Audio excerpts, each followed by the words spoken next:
News Channel 6.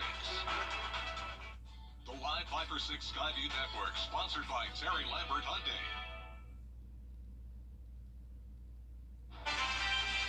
Warmer than average temperature days through Thursday, but then changes are on the way. I'll have all the details coming up. Right now, News Channel 6 at 4. Today is on PAD or how you can be screened. Visit us at Wjbf.com. It is time now for a check of your local forecast. Yeah, beautiful day out there. Sherry Sheely joining us now. Yes, it has been another beautiful day. We've enjoyed a nice string of nice days, and we'll have a few more, but then changes are on the way. But right now, looking outside at our Terry Lambert Hyundai Skyview cam, you see nothing but blue skies out on the river. You can see the flags are blowing a little bit, so we've got a breezy situation going on, but temperatures nothing but nice. We've got 63 in Augusta, and 64 in Sylvania, and 61 in Washington, and 59 in Saluda. You're our cool spot. Current winds, we're looking at 9 miles per hour here in Augusta, and across the CSRA, pretty much the same story. So just some light breezy conditions, but nothing too bad. Satellite radar shows clear skies, just a few wispy clouds popping up here and there, but overall nothing but sunshine for this Tuesday. So your afternoon stroll for the rest of the day, by 5 o'clock, we're looking at conditions of 62 degrees and lots of sunshine. Then as the sun goes down, we'll drop a little bit into those lower 60s and then into the 50s as we go into the overnight hours. But because we've got those clear conditions and light winds, the temperature tonight will drop pretty good. We'll drop down to those mid-30s. And again, a clear night with light winds. What you can expect, so we've got another good day today and for your Wednesday, but then the clouds will start increasing. Then we're looking at a Viper 6 alert day for your Thursday as we're tracking showers and storms moving in Thursday. But then we're back to a nice and cool weekend. I have all the details on what you can expect for the rest of the week coming up. Back to y'all. All right, Sherry, thanks. Now to that severe weather. Coming up, we're going to take a look at the forecast for the rest of this week. That's right, meteorologist Sherry Sheely joins us next. Stay with us. I'm attorney G. Now, your most accurate forecast with WJBF Live 5 for 6. Welcome back. As we take a look at our Terry Lambert Hyundai Skyview cam outside of Television Park, you can see the roads. Cars are starting to pick up on the roads, but the skies are all clear. Nothing but blue skies to see, and it's been a nice sunny day for us. Winter day, not feeling much like winter. In fact, right now we're at 63 degrees with lots of sunshine. But the wind's got pretty breezy conditions out there, 9 miles per hour coming from the west. But that humidity at 21% is making it feel pretty nice out there and no issues with visibility. Some other spots around the CSRA, we're all in the 60s here, 63 in Allendale, 63 in McCormick, Sylvania. You're at 64 as well as Louisville. And Aiken, one of the cooler spots at 61. More 60s continue, 60 for Gibson, 60 for Edgefield, and 61 in Washington. So all of us having a great sunny day. Satellite radar shows all that sunshine. As you can see, there's no clouds in our area. Most of all the activities off the coast are back behind us as we have high pressure in play. And down in the peninsula of Florida, that's clearing the skies for us and giving us lots of sunshine. So we're going to keep it dry for our Tuesday and Wednesday, but check it out. On Thursday, we've now issued a Viper 6 alert day as we're tracking some showers and storms moving in on Thursday, overnight and into Friday, but then looking good again for our weekend. So keeping it dry, but then rain is on the way. In fact, we're looking at our severe weather outlook, so it looks like the central part of the CSRA is at a marginal risk, but then we do have some of our northwestern lying counties as well as most of North Georgia that's in the slight category. So we're definitely keeping an eye on that and tracking that for you on what you can expect for Thursday. Taking a closer look at that timeline, though, you can see tonight, again, clear skies, not a cloud in sight. So looking good for our overnight. But as we go into Wednesday, you can see those clouds starting to build into our area. So we're looking at partly cloudy conditions for your Saturday and an increase in clouds than what we've seen the last couple of days. And then by Thursday morning, looking at mostly overcast conditions. But as that cold front comes through, as well as those line of showers and storms. So around the afternoon commute is kind of when we're looking at those are going to move in, but it is a fast-moving storm, so I think it's going to get in, get out of here, and we'll have a nice weekend for us. But back at home tonight, so 5 p.m., we're looking at 62 degrees with that sunshine, and then as the sun goes down, our temperatures will dip into those 50s, and then overnight tonight, because of those clear conditions, the temperatures will drop pretty good. We're looking at an overnight low of 35 degrees with mostly clear conditions, and those overnight lows will peak to 50 for Thursday, but then check it out, back below freezing for the weekend. And same with our daily high temperatures getting cold as well over the weekend. So with that cold front, we're looking at showers and storms on our alert day Thursday, but then look at the temperature difference going from a high of 70 on Thursday to a high of 54 on Friday. be right back. Hey, Carly, you know what I really like about our outlet store? That it's like an amazing treasure hunt? Yes, but... That you can come in, get a great deal, and take it home that night? Yes, but... That you have this incredible array of changing styles, fabrics, designs, sizes? Yeah, what I really like is we get new items in every day, and everything is on sale. Why didn't you just say so? Hurry in for huge savings. Visit Weinberger's Outlet, right across the street from the main store. I might take something. The Live 5 for 6 Skyview Network, sponsored by Terry Lambert Hyundai. We have a Viper 6 alert day in effect Thursday evening, tracking a line of strong storms that could produce severe weather. Stay with us for all the details. Right now on News Channel 6 at 6, one last order from Augusta's former mayor. We'll tell you what that order does. Plus, South Carolina lawmakers back in Columbia, what issues they'll be focusing on this legislative session.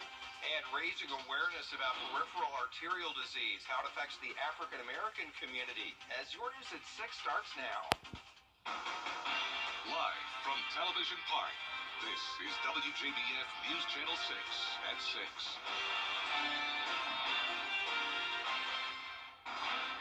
Good evening, everyone. I'm Jenny Montgomery. I'm Brad Means. Thanks for joining us as coverage you can count on begins with Augusta's former mayor making an 11th hour order as he got ready to leave office. So what did Hardy Davis demand? And did he get it? News Channel 6's George Escala has the story. As he prepared to leave office, Hardy Davis issued his last executive orders, leaving some scratching their heads. You've been here 8 years. Your term is up. The best thing for you to do is just continue moving forward. Just move forward with your life. The document dated December 27th orders that mayor's office space, supplies, equipment be designated to Davis at no cost, and orders that the mayor's email and related services remain active until March 1st. It was definitely an overreach of his authority, especially on the last day of his tenure. As an elected official, I expected better. Davis says the order was designed to make it easier for one mayor to replace another and was not overreach. That gave me an opportunity to transition out of office.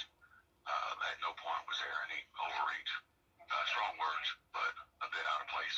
Interim Administrator Takia Dow says under city policy, the executive order carries no weight with Davis out of office. It's standard practice that when an individual is no longer employed by the city, their access to our computer systems and facilities are revoked. I think the right move was made with the call that was made, turning everything off. Mayor Davis has now gone away from city government, but did not go quietly. In Augusta, George Escala, WJBF, News Channel 6. Augusta's newest public art display is taking shape. 10 new sculptures are being installed in the downtown area for the second go-round of the Arts Council's Sculpture Trail. This is one of the new ones you see going up on Riverwalk. The artist calls it Rise. This whole idea to rise above, hopefully we can all try to be the best we can be, better ourselves. And, it's a challenge, of course, for all of us. The Arts Council saying the official ribbon cutting for the new sculpture trail is going to be in the spring when the weather is a little bit better. Pretty out there, just warmer, I guess. Well, and speaking of pretty, it was a pretty day out there today. Yeah, sun's starting to set over Swainsboro, Georgia. Jenna, and for Tim. Yeah, and I'm glad we do still have the sun going into the 6 o'clock hour now. Sunset's starting to happen later and later, so it's looking beautiful outside. Definitely soak in the sun while it lasts because changes are coming our way tomorrow. But looking great over in Swainsboro on our Terry Lambert Hyundai Skyview cam. Temperature-wise, we're definitely dropping off now that the sun is going down. Seeing those low to mid 50s. Just a little bit ago, we were still in the 60s. 53 in Augusta, 54 in Barnwell, 59 in Millen, Aiken at 54. Still 60 degrees in Wrightsville, 60 in Waynesboro, and 57 in Edgefield. It's a little bit of a warmer night compared to yesterday. Each day is getting warmer and warmer with dew points dropping. We're in those 30s for the most part, so we have a dry air mass over us with a southwesterly wind. So as this wind stays from the south over the next couple of days, that'll increase our moisture and also bring us some warmer temperatures each day. But right now, winds are up to around 6 miles per hour in Aiken County. For satellite and radar, just some fair weather clouds passing by. We'll stay mostly clear tonight, but we'll have more clouds move in from the west starting tomorrow evening. We're watching this warm front that just developed that'll eventually bring us the chance of some strong storms. But in the meantime, tonight looks great. 57 degrees by 7 o'clock, upper 40s by 9 o'clock tonight. And tomorrow morning, we'll be starting out very cold in the mid-30s, but warming up nicely to the upper 60s by 3 o'clock. And at that point, we'll have an increase in clouds, getting ready for that system to move in Thursday. So we have a Viper 6 alert day for Thursday evening due to the chance of severe weather. So coming up, I'll have all the details on that with a look at your futurecast, so stay with us. But back to you, Jenny. All right, thank you, Jenna. The Aiken County Coroner's Office has identified a body found in a burned-out car. Investigators say the body was found in a vehicle on Boggy Gut Road July 28th. After DNA testing, the victim's been identified as 33-year-old Freddie Powell III of Aiken. The cause was ruled a homicide. The sheriff's office is investigating. South Carolina lawmakers back in Columbia for their new session. 27 freshmen sworn in for their first two-year term today, one of the largest groups of first-timers in history. Public safety, education, and economic development are going to be the main topics they'll tackle. First and foremost priority is taking care of the citizens of South Carolina and making sure that we're improving the state, both from an economic perspective as well as from a quality of life perspective. Democrats are going to do is what we've always done, is put South Carolina first, put our children first, put our health care first. We're looking for medical marijuana to pass this year. It struggled last year. It came out in the Senate and failed in the House. Right now, House Republicans hold a supermajority with 88 members out of those 124 seats. Georgia state lawmakers are set to begin work to ratify the budget. They say health care and education will dominate budget talks. With the recent closing of rural hospitals and Atlanta's Wellstar Medical District Center, lawmakers say funding medical resources will be a priority. State lawmakers say it will also be crucial to keep nurses local and offer incentives due to the nurse shortage in Georgia.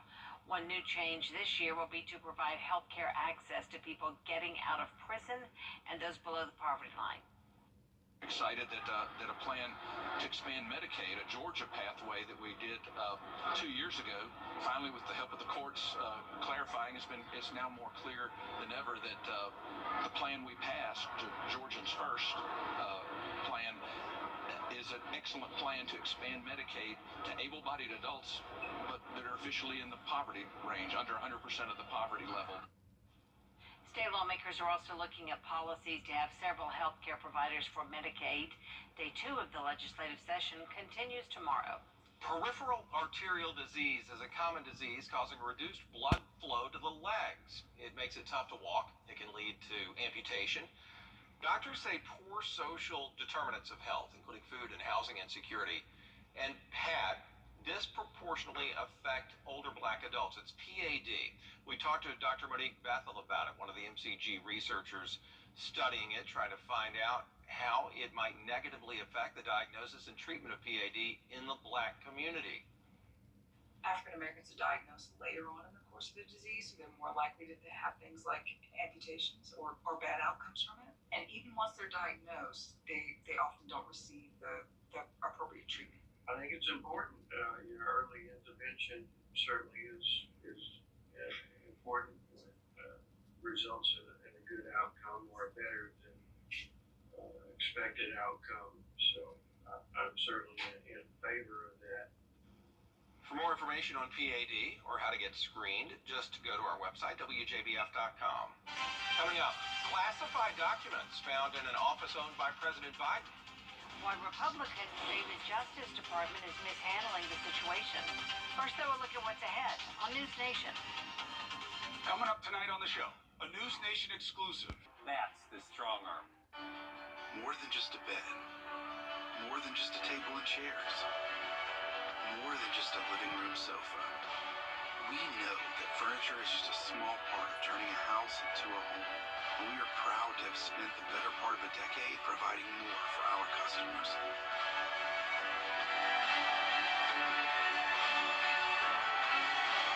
Jimmy's Home Furnishings, where it feels like home.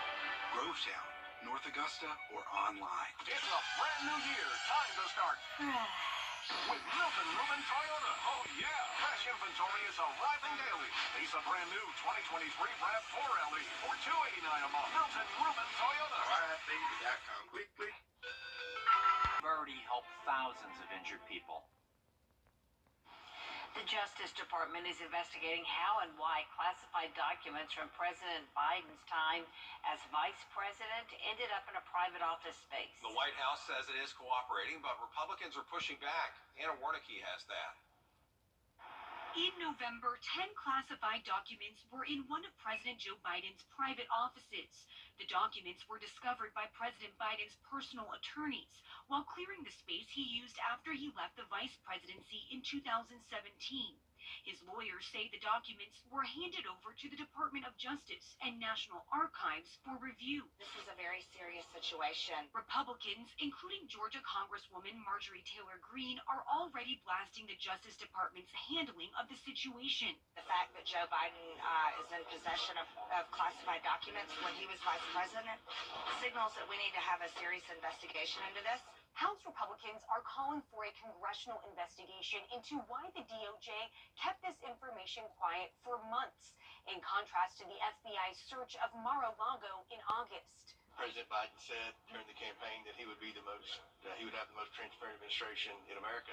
Yet we find out this happened November the 2nd, days before the midterm elections. But California Democrat Pete Aguilar defends the president and says the way the classified documents were voluntarily turned over to law enforcement is very different from the more than 180 classified documents recovered from former President Trump's home in Florida. We're going to support the fact that the president is following this established protocol, that he did the right thing.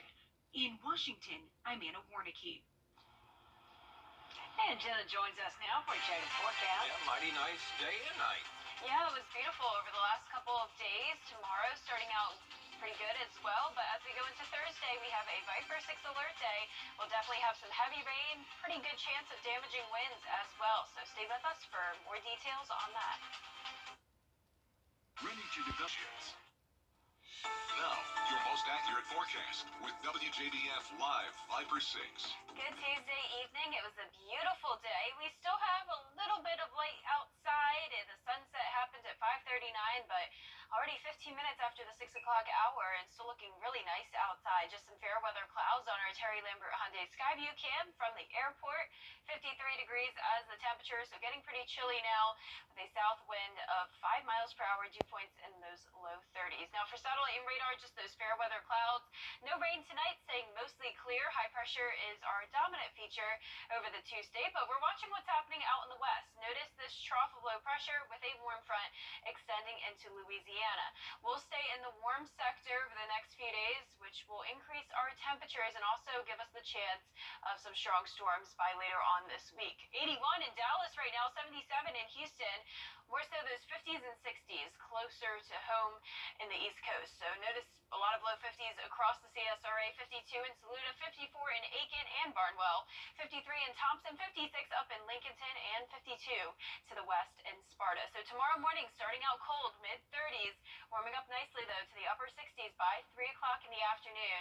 And at that point, we'll have more clouds move in. So by 6 o'clock, it will be mostly cloudy outside. Now, no rain for your Wednesday, and the first half of Thursday looks really good, 0% chance. Then those rain chances go up by 6 o'clock and by 10 o'clock at night. So scattered to widespread showers and storms. And what we need to feel the potential of severe weather would be warm temperatures and moisture. Now, we will have the warmth, but when it comes to the moisture, not looking too impressive. Dew points should only top off at the mid-50s on Thursday. So hopefully that'll limit our chance of those strong storms, but definitely going to be warm. 72 is our high for Thursday, dropping quickly though by Saturday by 50 degrees, or 20 degrees that is, into the low 50s as high. So the Storm Prediction Center has already issued a slight risk For the day 3 outlook, that includes much of Alabama and a good portion of Georgia. From Wilkes County down to Hancock County, that's where we have the highest chance of severe weather. The threat starts to die down once you pass Aiken County, so this is going to be one line of storms, and it will lose its intensity as it passes through the metro. So notice by 12 o'clock tomorrow afternoon, we'll have the clouds move in from the west with that southerly wind, which will increase our moisture just a little bit. Thursday morning will start out cloudy, but we will have a little sun here and there throughout Thursday afternoon, which will increase our instability as we get ready for that line of storms to come in. It looks like it'll approach those northwestern counties around 5 o'clock at night, so definitely a messy commute headed home, so keep that in mind.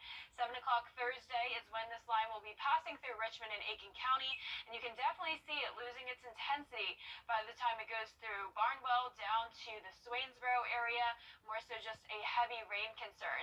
Since this line is moving rather fast, rainfall total should stay under an inch with those higher amounts north of I-20. And for the winds, that's going to be a pretty big concern here. Notice the Futurecast model picking up on 45 to 50 mile per hour winds with the leading edge of that line. Then as we go into the rest of Thursday night through Friday morning, still staying pretty windy, 15 to 20 miles per hour. So we'll be watching for that severe wind potential for Thursday. Lows tonight, though, will be in the mid-30s, so clear skies, and starting out tomorrow sunny. Clouds by the evening as temperatures rise to that 70-degree mark in some locations. Widespread low 70s on Thursday with cloudy skies. We'll have that Viper 6 alert day once again for the chance of severe weather. Then drying out nicely over the weekend. It will be beautiful and sunny, but much, much cooler. Waking up Sunday morning to only 26 degrees. Now onto that Viper 6 umbrella winner. That's Carolyn Heron from Orangeburg. Congratulations, Carolyn. You have won a Viper 6 umbrella, and you can sign up to win at home on Wjbf.com. All right, thanks, Jenna. Thanks. Coming up, CPR training is up after Damar Hamlin collapsed. Plus, back to back, we're going to hear from the dogs after the big win in sports. At Stanton Optic. Better headlines on News Channel 6, brought to you by JD Casino Injury Attorneys.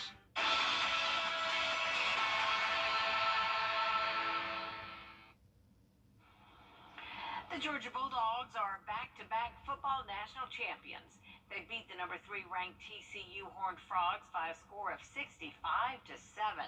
That's the largest margin of victory in any bowl game in college football history. The Dogs rode a hot game from quarterback Stetson Bennett to their second straight title. You are an under-recruited guy. You are an soak that up, but you still got to be the best. Go be spiteful out there. Be a dog.